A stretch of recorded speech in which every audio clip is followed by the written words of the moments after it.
Let me tell you about the time I almost got arrested for stealing a watermelon.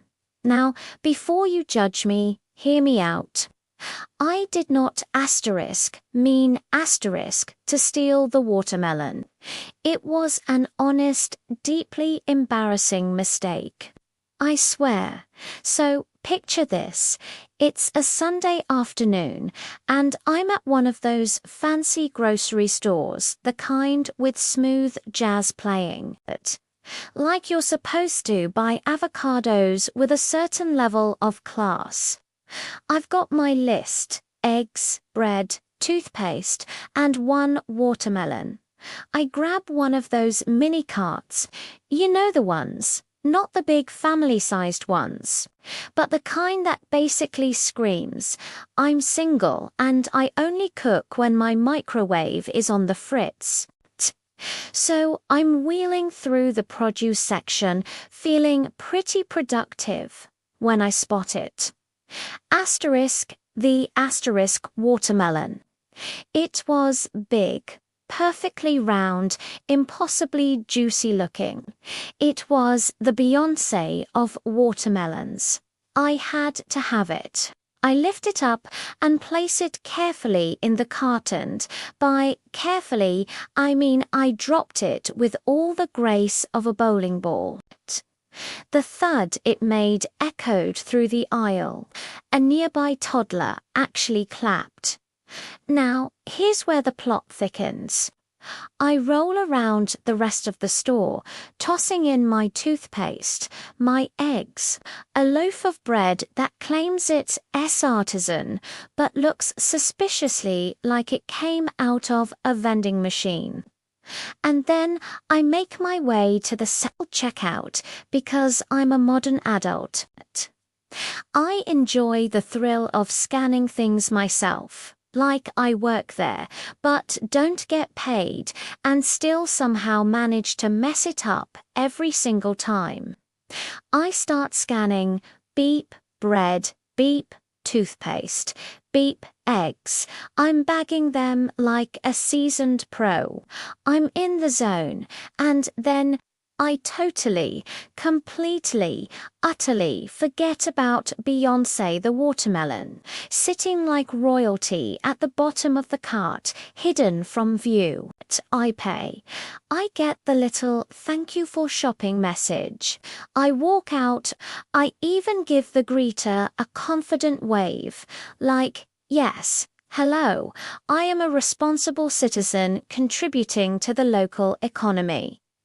I get to my car, pop the trunk, and start loading my groceries, and that's when I see it. The watermelon, unscanned, unpaid for, just sitting there, mocking me with its green-striped smugness. Now, a normal, well-adjusted person might think, "Oh no, I forgot to pay for this. I should go back inside." But my brain, a known associate of anxiety and poor decisions, immediately goes into full-blown panic mode. My internal monologue is just screaming, "You've done it now. You're a fugitive. You're going to be on the 6 o'clock news. Local moron steals fruit, the watermelon. Bandit remains at large." I start sweating like I'm in a high-stakes cooking competition.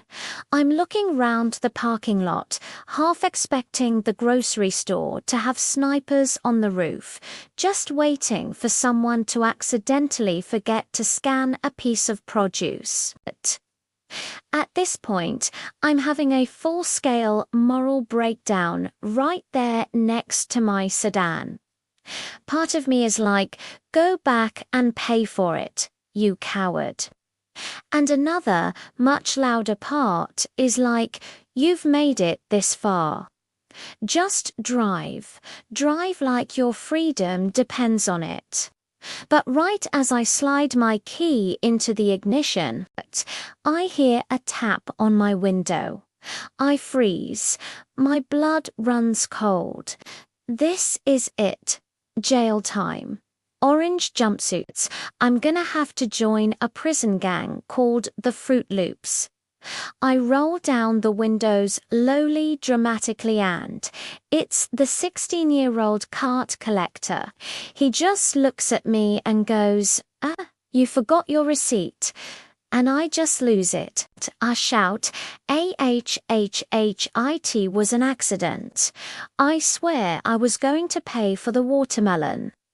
This poor kid just blinks, completely stunned, like this was definitely not covered in his employee training. He just says, dude, relax. Just go pay for it. So I do the walk of shame, slinking back into the store like a defeated raccoon. I go to the same self-checkout, holding the watermelon like a criminal offering up the evidence. Of course, the machine doesn't scan it right. I have to call an employee over. She's got that look, you know, the one people give you when they know you did something incredibly stupid. But they're not legally allowed to say it out loud. She scans it. I pay, I leave. This time for real. No sirens, no mugshot. Just a receipt, a watermelon, and my dignity, which is now somewhere between aisle 4 and the exit door. And to this day, I have never eaten a watermelon again. It's just too much emotional trauma. If you enjoyed my descent into fruit-based felony, make sure to hit that like button and subscribe for more stories. Thanks for watching.